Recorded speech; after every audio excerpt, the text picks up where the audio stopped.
বৰপেটা জিলাত অমৃত সৰোবৰৰ পুখুৰীক লৈ দুই ফৈদৰ মাজত সংঘৰ্ষত দুই ফৈদৰ পুৰুষ মহিলা কেইবাজনো গুৰুতৰভাৱে আঘাতপ্ৰাপ্ত হয়। বৰপেটা জিলাৰ সৰ্থেবাৰী থানাৰ অন্তৰ্গত বামুন্দি গাঁৱত দুটা পুখুৰীক কেন্দ্ৰ কৰি মাৰপিটৰ ঘটনা সংঘটিত হয়। উল্লেখযোগ্য যে অসম চৰকাৰৰ অধীনত অমৃত সৰোবৰ আঁচনিৰ অধীনত বামুন্দি গাঁৱত পুখুৰী খন্দা হৈছিল। পুখুৰীকেইটা ৩৭ নং পূব পাকা গাঁও পঞ্চায়তৰ অধীনত থকা CLFৰ জৰিয়তে বামুন্দি মহিলা সমিতিৰ অধীনত আছিল।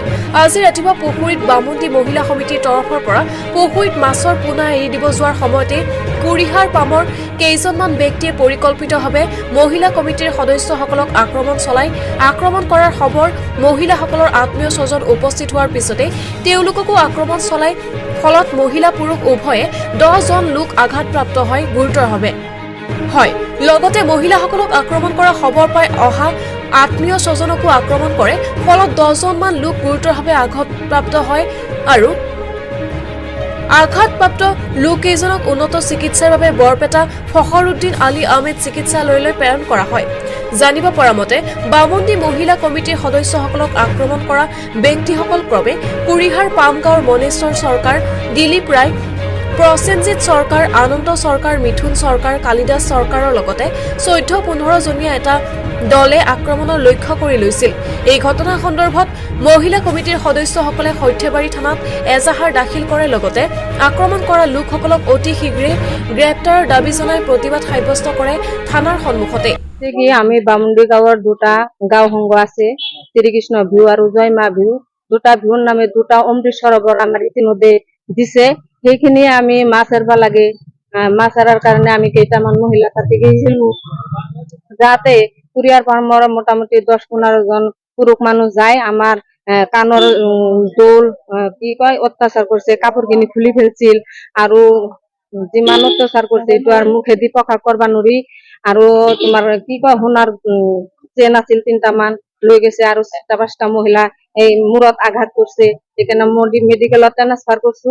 আমি এটা ধাৰক অনুৰোধ জনাইছো, এটা আমি থানাত আইছিলো। থানাতে এজাহাৰ কৰছিলো।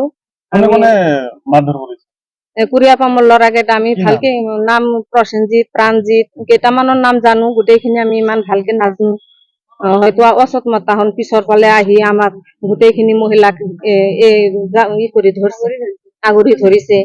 এই ধৰাতে আমি কি কৰিম, আমাৰ গাঁৱৰে মোটামুটি 3-4টামান কি করছিল আমার বসাবার কারণে আগুয়াই গেছিল, যাতে তাহার জখম ভাবে তার মানে গুরুতর ভাবে আহত করছে। তাহার তার বরপেটা মেডিকেলত ট্রান্সফার করছে। 5 জন মান করিছো।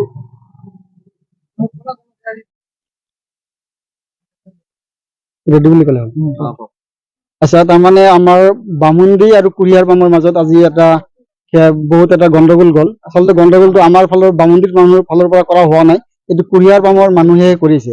কিন্তু গণ্ডগোলটো ক'ৰ পৰা কেনেকে হ'ল মই খুব চমুকৈ বস্তুখিনি আপোনালোকক বুজাই কৈ আছো, তেতিয়া আপোনালোকে নিশ্চয় বুজি পাব।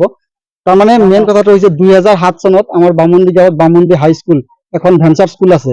সেই ভেঞ্চাৰ স্কুলৰ নামত 2007 চনতে আমাৰ DC অফিচৰ পৰা আমাক 60 বিঘা মাটি চৰকাৰী ভূমি আমাৰ স্কুলৰ নামত আবণ্টন দিছিলে আৰু সেইখিনি মাটি আমাৰ গাঁৱৰ মানুহে ইতিমধ্যে আগতে খেতি বাতি কৰি আছিলে। তাৰপিছত কি হ'ল 2019-20 তেতিয়া আমাৰ মানে অমৃত সৰোবৰ নামৰ স্কিম এটা আহিলে। আমি সেই স্কিমত তাৰমানে আমাৰ ফালৰ পৰা হেৰি কৰা হ'ল, তাৰমানে এই স্কিমটো আনাৰ কাৰণে তেতিয়া আমাৰ তিনিটা স্কিম আমাৰ চেংচন হ'ল। এটা হৈছে বামুন্দি হাইস্কুলৰ নামত, এটা বামুন্দি কালী পূজাৰ নামত আৰু এটা হৈছে বামুন্দি গাঁও উন্নয়ন সমিতিৰ নামত। এই তিনিটা স্কিম আমাৰ চেংচন হৈ যেতিয়া আহিল, তেতিয়া স্বয়ং DC ছাৰে এই অমৃত সৰোবৰ 3টা কামৰ শুভাৰম্ভ কৰিছিল আৰু সেই হিচাপে আমাৰ পাকা বেতবাৰী উন্নয়ন খণ্ডৰ ফালৰ পৰা পুখুৰী 3টা সফলভাৱে ৰূপায়ণ কৰা হৈছে।